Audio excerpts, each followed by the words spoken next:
तुगलकों ने इस तरह से अपना साम्राज्य किया था कि जो खलजियों का एक एक्सटेंट हुआ करता था नर्मदा नदी तक सेंट्रल इंडिया में, उसको बढ़ाकर साउथ इंडिया में कावेरी के नीचे तक कर दिया था, जैसा कि आप अपने नक्शे में देख सकते हैं।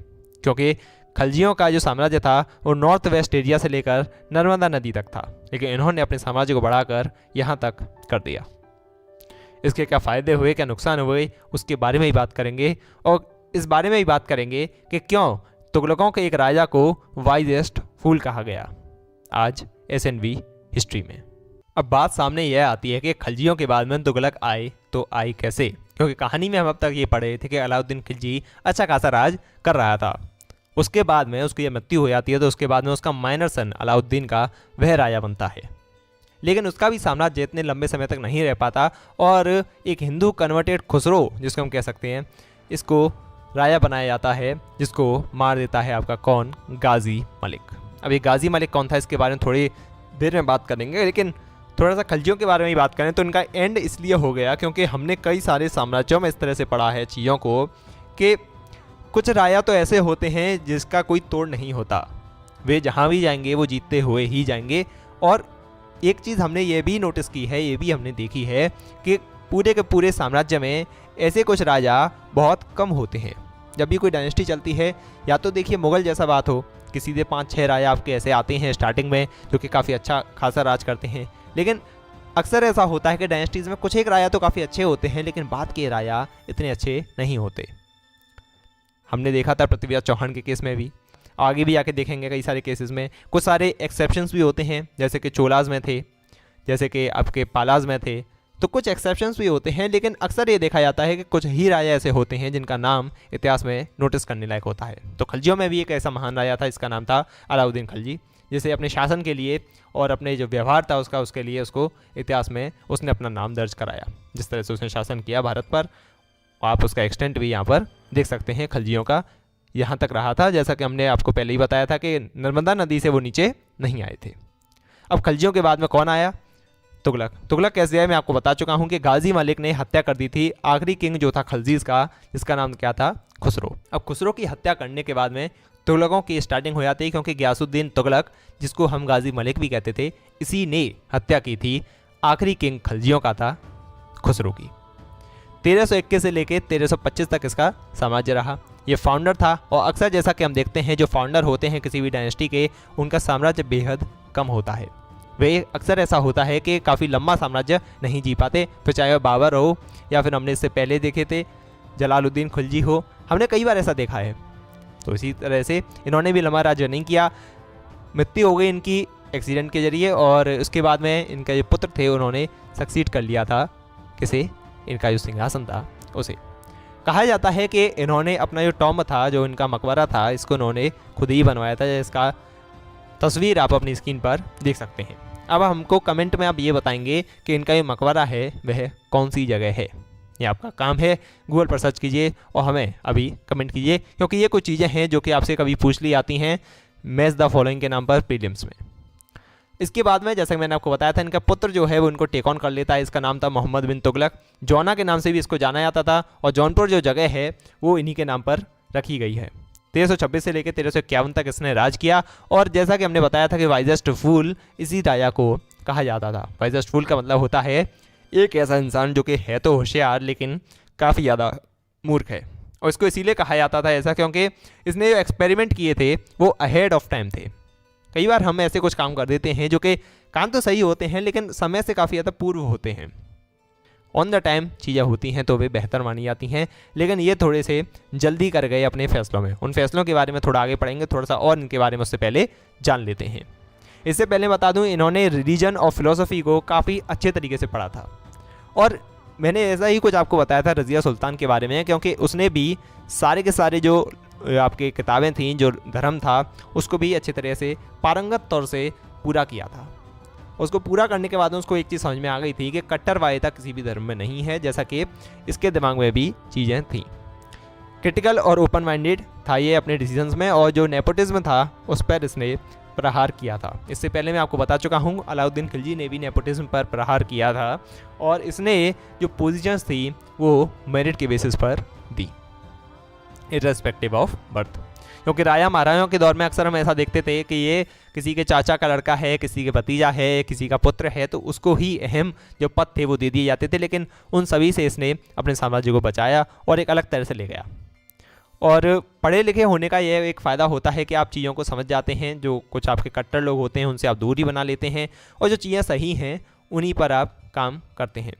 लेकिन कहा जाता है ये थोड़ा सा इम्पेशेंट था, यानी कि धैर्य इसके भीतर नहीं था, इसीलिए इसने कई सारे ऐसे फैसले किए थे जिसे देख के आप कहेंगे यार फैसले अच्छे थे, लेकिन ऑन टाइम होते या आज के दौर में होते तो क्या इसकी जो स्थिति भी थी वह अच्छी हो सकती थी।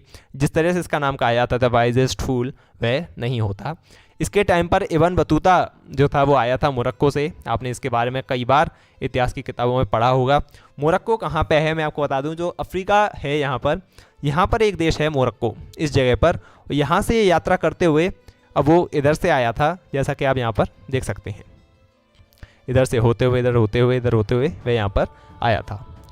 तो मोरक्को से इब्न बतूता इसी के टाइम पर आया था। कहाँ? आपके भारत में।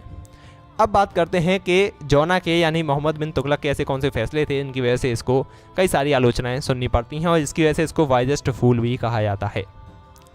सबसे पहला जो इसका एक्सपेरिमेंट था वो था कैपिटल को दिल्ली से उठाकर देवगिर कर दीजिए। देवगिर कहाँ है? जिसको आज हम दौलताबाद कहते हैं उसी को देवगिर कहते हैं। नक्शे पर मैं आपको दिखा दूँ तो ये जो जगह है इस जगह इसने कर दिया था अपना जो दौलताबाद सिटी को अपना कैपिटल सिटी। कारण इसने बताया था कि अभी हम दिल्ली में हैं और इसका जो साम्राज्य मैं आपको दिखा चुका हूँ बहुत पहले ही, दक्षिण भारत तक फैला हुआ था। तो इसने कहा था दिल्ली से दक्षिण भारत तक पकड़ करना इतना आसान नहीं है, क्योंकि काफ़ी लंबा चौड़ा आपका जो लैटिट्यूड एक्सटेंट पड़ जाता है।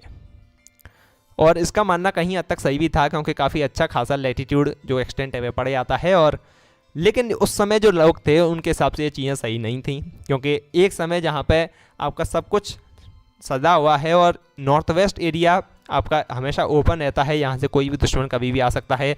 ऊपर राजपूत भी हैं जो आपके दुश्मन हैं और इधर जो ईस्टर्न रीजन्स भी हैं जो कि आपके रीजन्स नहीं हैं। तो ऐसे दौर में आप कैसे ये डिसाइड कर सकते हैं कि हम अपने जो स्टेट है उसको नीचे लेके चले जाएंगे? क्योंकि इस बार ऐसा भी हो सकता है कि ऊपर से अगर आक्रमण किया गया 3-4 जगह से, तो आप वहाँ तक जब तक पहुँचेंगे तब तक तो कोई दिल्ली पर कब्जा कर लेगा और आपका साम्राज्य आपसे दूर चला जाएगा।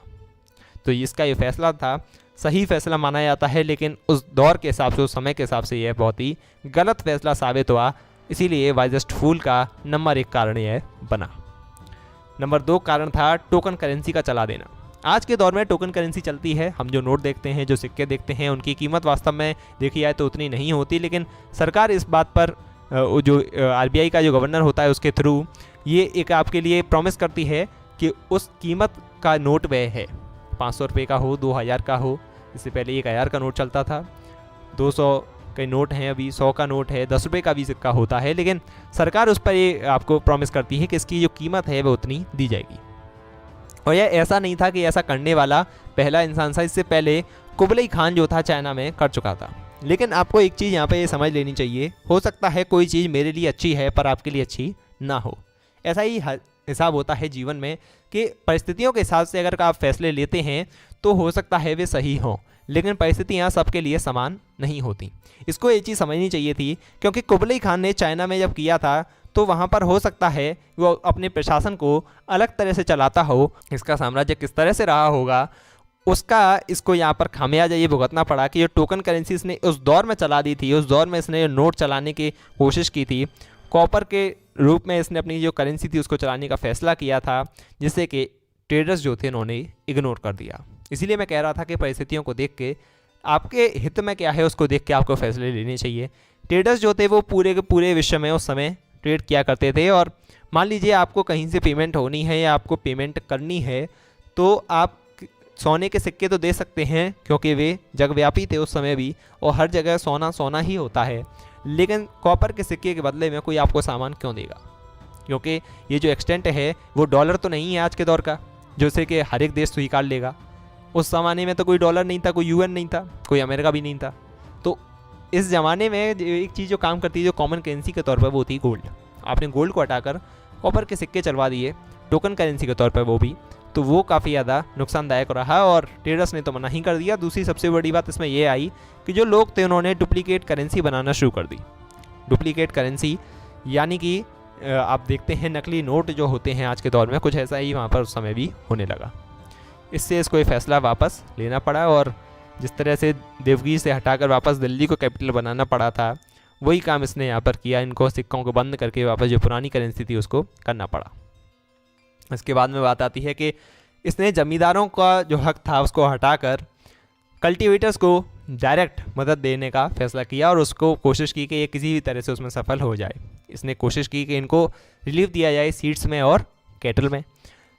और किस तरह से, क्योंकि उस ज़माने में दो ही चीज़ें होती थी इसके दम पर खेती होती थी। फर्टिलाइजर्स का उस समय इतना ज़्यादा यूज़ नहीं होता था, तो दो चीज़ अहम होती थी, एक था बीज और दूसरा जिस पशु से खेत जोतना है किसान को वो।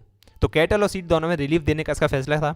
दूसरी बात ये थी कि उनको लोन दिए जाएंगे और डिपार्टमेंट बनाया गया स्पेशली इसके लिए, आपका एग्रीकल्चर था उसके लिए, इसका नाम दिया गया दीवाने को। यह कई बार क्वेश्चन पेपर में आया है, एसएससी में भी, पीसीएस में भी, इसीलिए आपके लिए इंपॉर्टेंट हो जाता है। इसके अलावा इसने रिसर्च और डेवलपमेंट कराने के लिए कई कुछ जगह जो थी वे डिसाइड की थी और उन जगहों पर हालांकि जो रिसर्च एंड डेवलपमेंट था वो फेल रहा था, क्योंकि उस ज़माने में ऐसा नहीं होता था कि आपके पास में ऐसी तकनीक भी हो कि आप उसमें रिसर्च और डेवलपमेंट कर सकें। रिसर्च और डेवलपमेंट करने के लिए आपको अहम हो जाता है कि आप अपनी विज्ञान और प्रौद्योगिकी यानी साइंस एंड टेक्नोलॉजी को आप उस स्तर तक लेके जाएं कि आप रिसर्च कर सकें। इसके बाद में एक और चीज़ जो हुई वो था खुरासन पर एक्सपीडिशन।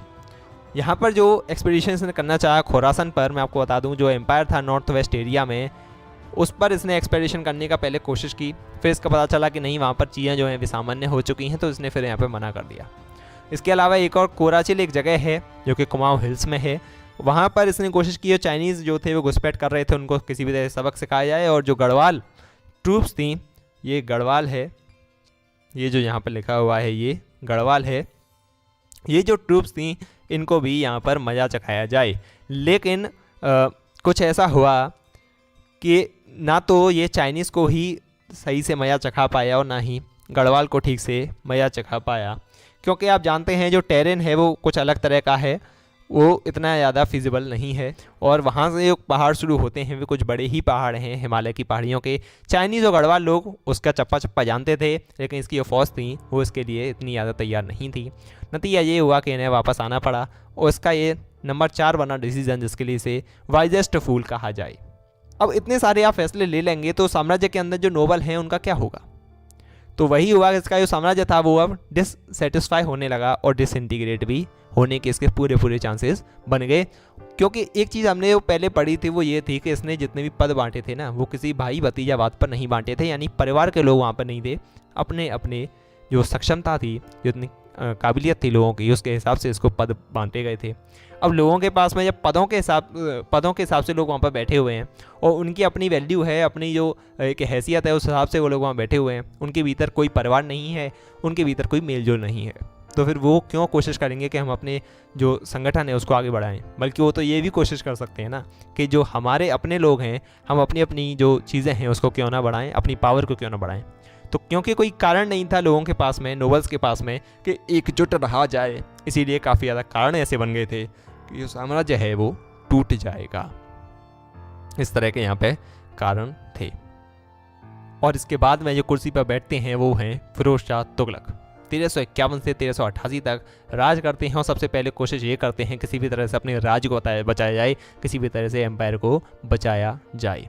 कज़िन थे मोहम्मद बिन तुगलक के, काफ़ी सारी प्रॉब्लम्स इन्होंने फेस की, क्योंकि मैं बता चुका हूँ आपको, कई सारे ऐसे फैसले लिए थे मोहम्मद बिन तुगलक ने, जिसका जो कोई सिर नहीं था, कोई पैर नहीं था, और जिस वजह से नोबिलिटी जो थी वो डिस्टर्ब थी। तो उनको पहले मनाने का प्रयास किया गया और ब्रेकअप जो थी दिल्ली सल्तनत की, उसको बचाना सबसे पहली प्रायोरिटी इनकी बन चुकी थी।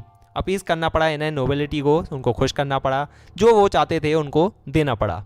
इसके लिए उन्होंने एक और चीज़ यहाँ पे जो की कि जो पोजीशन थी उसको अलाउ कर दिया सक्सीड करने के लिए। किस बेसिस पर? हेरिडिटी के बेसिस पर, यानी कि कोई अगर सेना प्रमुख है तो उसका पुत्र ही सेना प्रमुख बनेगा। इस तरह के उन्होंने फैसला, कड़ा फैसला और ख़राब फैसला लेना पड़ा, क्योंकि ऐसा नहीं करते हुए नोबिलिटी थी, जो भी अच्छे लोग थे वहाँ पे इनके साम्राज्य में, वो अपने अपने छोटे छोटे साम्राज्य बना लेते और एम्पायर पूरी तरह से बिखर जाता। उसलिए इन्होंने ये कुछ तरह के फैसले लिए और एम्पायर को किसी तरह से इन्होंने कुछ सालों तक बचा लिया। इसके अलावा बात करूं एज अ रूलर किस तरह के थे फिरोज शाह तुगलक, तो कैनल बनवाई 3 सतलज और यमुना पर। इसके बाद में शिफा खाना बनवाए और टैक्सेशन जो था इरीगेशन पे वो लगाया, इरीगेशन फैसिलिटीज़ अच्छी करने के लिए। इसके अलावा यतीम खाना जिसे अनाथालय कहते हैं वो बनवाए, विडो हाउस बनवाए, मैरिज ब्यूरो बनवाए। फिरोज शाह कोटला जो आपने स्टेडियम देखते हैं दिल्ली का वो इन्हीं के नाम पर है। और इसके बाद में जो एम्पायर थी काफ़ी सारे पार्ट्स में ब्रेक हो गई थी और कोई इतना अच्छा राजा उस समय तक नहीं आया था। इसके अलावा बात करूं कि रिलीजियस पॉलिसी कैसी थी फिरोज शाह तुगलक की, तो फिरोज शाह तुगलक एक क्रूर राजा माना जाता है। जजिया इसने स्टार्ट कर दिया था और अटैक करना हिंदू टेम्पल्स पर और श्राइन्स पर। ज्वाला देवी टेम्पल पर तो इसने काफ़ी ज़्यादा भीषण अपना एक हमला किया था। इसने फीमेल को बैन कर दिया था श्राइन्स में जाने के लिए। सूफी सेंट होते थे पहले के ज़माने में, वो लोग आते थे और अपने प्रवचन जो देते थे तो वो श्राइन्स में आते थे और इसने मना कर दिया था कि महिलाओं को वहाँ जाने की कोई ज़रूरत नहीं है। तो ये कट्टर था, मैं आपको बता चुका हूँ। जो मोहम्मद बिन तुगलक था वो तो पढ़ा लिखा था, तो उसने इस तरह के फैसले कभी नहीं लिए। लेकिन ये थोड़े से जो लोग उन चीज़ों को डायरेक्टली नहीं पढ़ते हैं, जो रिलीजियस किताबें हैं, इसीलिए मैं कहता हूँ कि आप खुद ज़रूर पढ़ें किसी भी चीज़ को। अगर आप उससे पहले कहता हूँ कि आप उस पर यकीन करने वाले हैं तो टर्म्स एंड कंडीशंस किसी भी चीज़ की होती हैं उनके आप खुद पढ़ें तो ही आपको पता चलेगा क्या टर्म थी क्या कंडीशन थी। ऐसे ही कोई भी रिलीजियस किताब होती है, क्योंकि ये काफ़ी खतरनाक हो जाती है किसी भी एक शब्द को इधर से उधर कर दिया जाए।